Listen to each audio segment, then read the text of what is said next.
play an ever larger part as the United States Army continues the development of air assault tactics. At American bases, new methods are perfected. Sometimes there are crashes. But out of the wreck come the airborne troops. Most of the gliders are landed perfectly and can be picked up again by a speeding plane.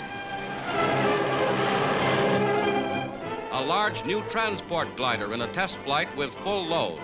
A 105mm howitzer comes aboard. Then a jeep. Then a file of soldiers.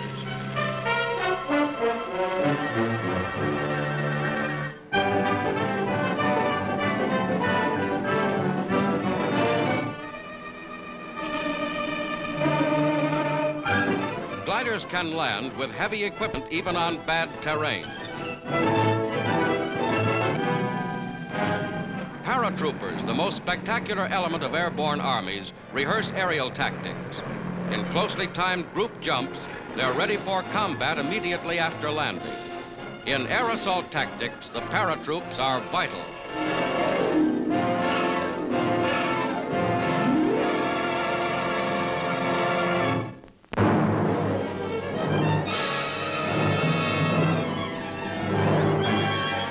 The United States Navy demonstrates its rocket guns. A landing craft throws a fierce hail of explosives toward shore. Equipped with rockets, small Navy vessels can equal the firepower of men of war many times their size.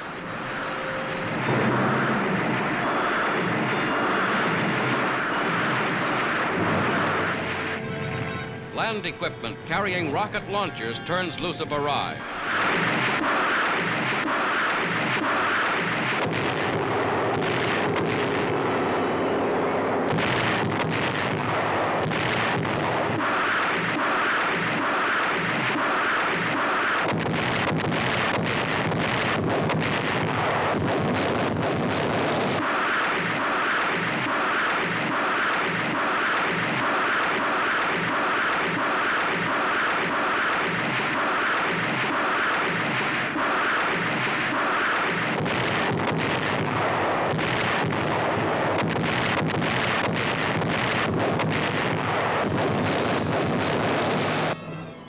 Rocket projectiles propelled at tremendous speed by the reaction of exploding gases against air are not new, but never before this war have they been used so widely.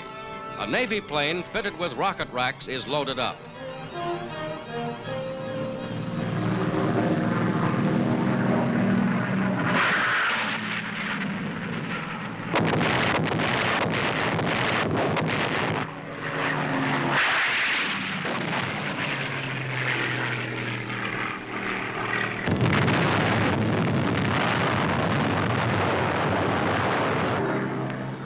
Rockets shown in slow motion.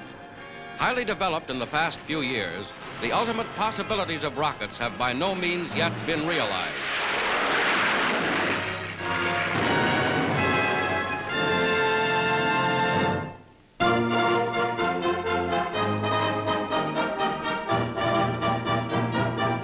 Home from China, General Joseph Stilwell takes a brief furlough at his California home before reporting to duty in a new command.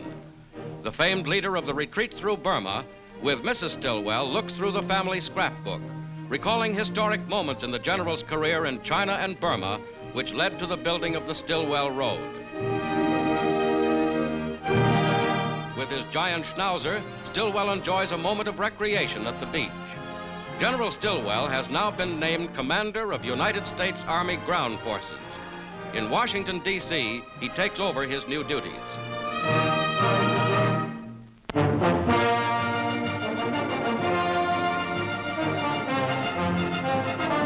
In one of 6 giant assembly plants strung across the North American continent, workers complete the building of B-29 superfortresses. The bombers, only recently sent over Japan for the first time, are already in quantity production.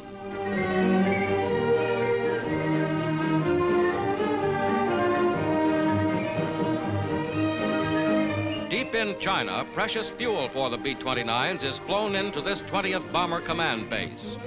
From the incoming transports, Chinese troops roll the 50-gallon drums to the storage area.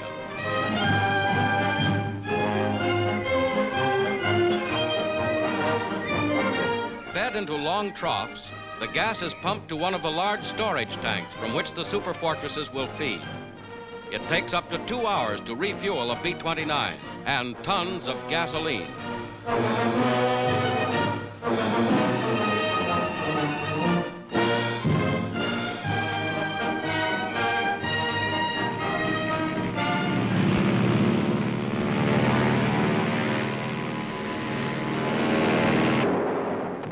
Over the Japanese-held Rama Bridge in the Bangkok area of Thailand, newly arrived B-29 combat crews unload bombs.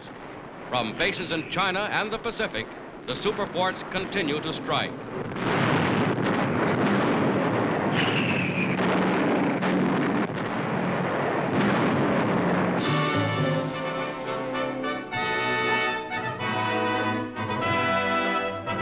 A Navy task force ranges enemy waters, striking enemy positions on the China coast, Formosa, and islands off Japan.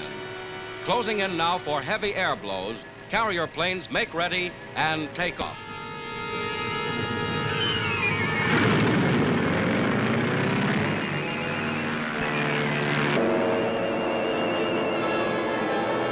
Coming home from a raid on Formosa, the planes head in for high-speed landings on the narrow deck. Some have been badly damaged.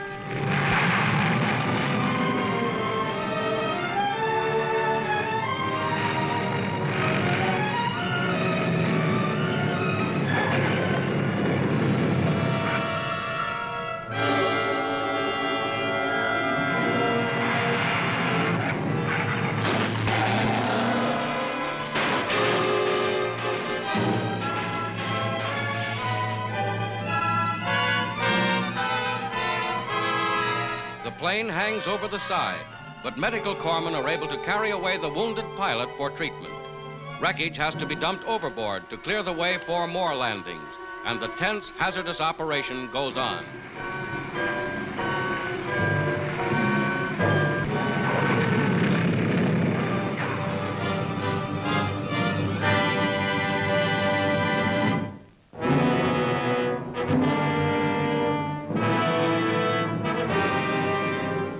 In rapid tempo, with new amphibious landings speeding the advance, General MacArthur's forces drive on in the campaign for Luzon, key island of the Philippines. The 6th Army strikes south. The 8th United States Army strikes from the sea.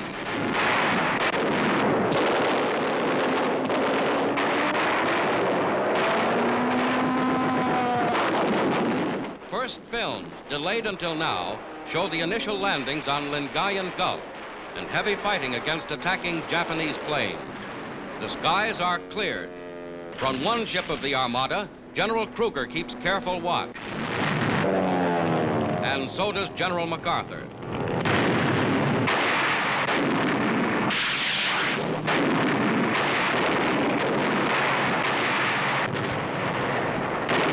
MacArthur comes ashore on one more beach.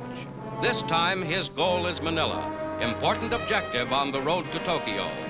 Supplies come in great quantity through rough water. More and more equipment to back up the battle for Luzon.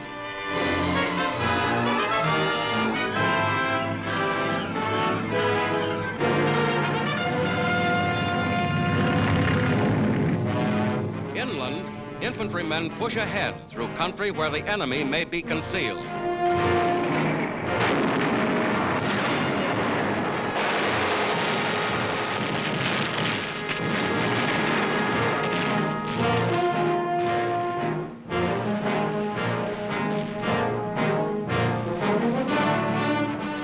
Forward on the road to Manila, with greetings from the Filipino allies all the way.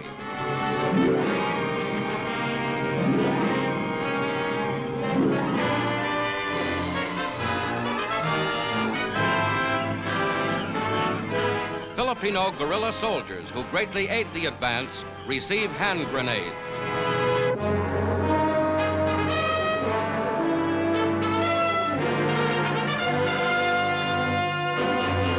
Spontaneous celebration for men of the 6th Army.